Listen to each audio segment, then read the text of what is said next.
สบายดีเบิร์ทุกคนตั้งแต่มาแต่กรุงเทพเราท่านได้ไปเที่ยวตลาดเถื่อกับวันนี้ว่าจะไปเที่ยวไปย่างตลาดหาซื้อของอยู่ของกินตลาดหน้ากระสังทุกคนไปทุกคนไป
ปีใหม่คนสลายก็ตอ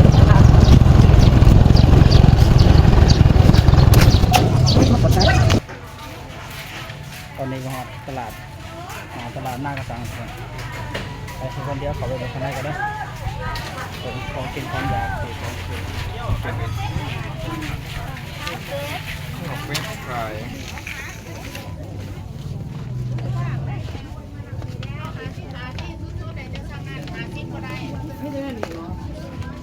มันบ่ค่อยมีดอกในตลาดนี่แม่เอ้ย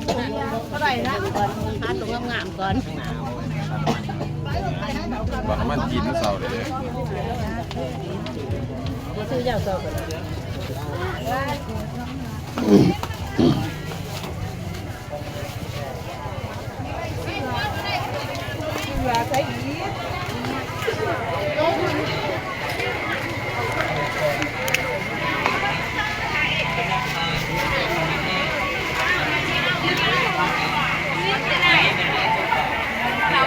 อาร์ตต้นไม้แห้งเลยมื่อนี้เดี๋ยวปีใหม่ต้นไม้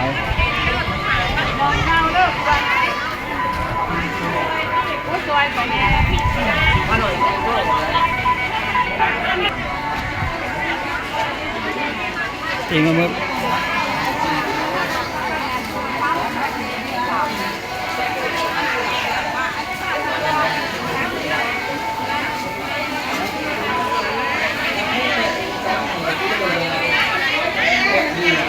ทางคนเนอะ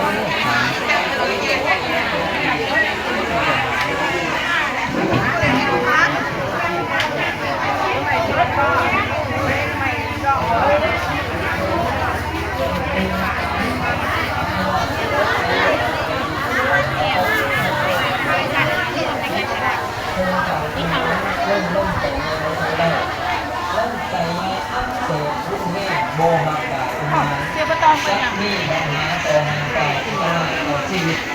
นี่คือต้องเสียเนาะ บ้านบัว นี่จากตลาด ในเป็นร้านสมประจำนะคนมายังไม่ได้เคยเสียกินแซ่บนั่นนะ พื้นแผ่นดินลาดของเฮาเนาะมาเป็นกับตะคุณสูงเป็นยาเป็นเนื้อลอยทุกเส้นวันนี้สามกันเดียวกันเสียวันนี้สามทีนี่จากมันนี่ระบบบำบัดด้วยน้ำร้อนน้ำอุ่นบีบนวดเนาะเพื่อรักษาร่างกายแล้วมียาล้างโบราณคนที่ออกเนาะโบราณเรื่องขาวเรื่องลิ้นขาวมันมีว่า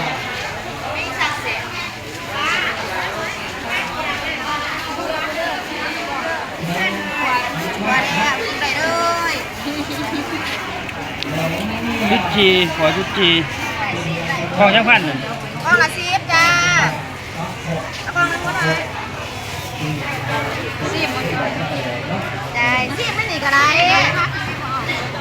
นี่ก็ได้บ่ได้ไว้เนี่ยนี่แม่ปลูกเองใจเด้อ ไปอ่ะ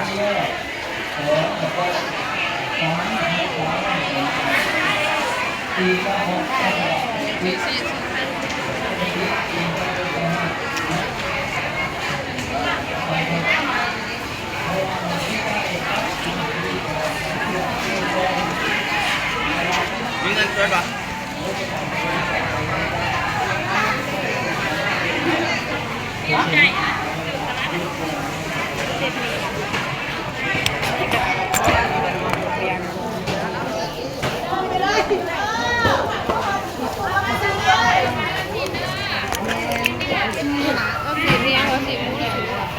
คือเรื่อง จะไหนเอาแบบปีกดูเพียงสองร้ายขาย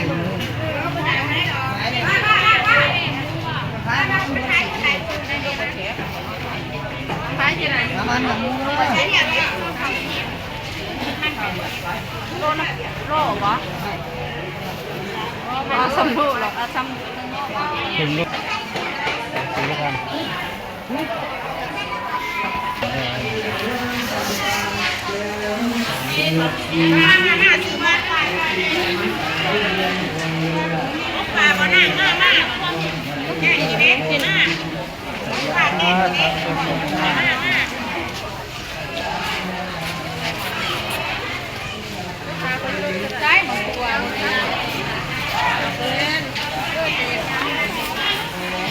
งานได้ก็ยังงานไป ตึงก็เด้ออยู่ดูพ่อไปเด้อพ่อไปเด้อเลยนะ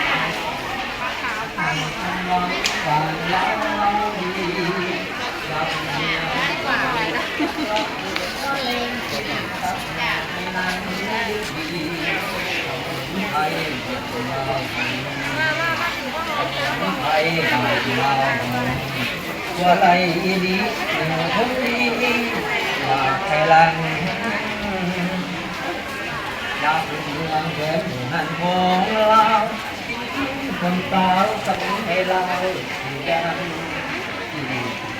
ทำกับเรากัน อาหารใกล้ลำหวานขายดีที่สุดในสนาม ให้คนบ้านผ่านเราอยากเป็นเมือง ของเขาล่ะ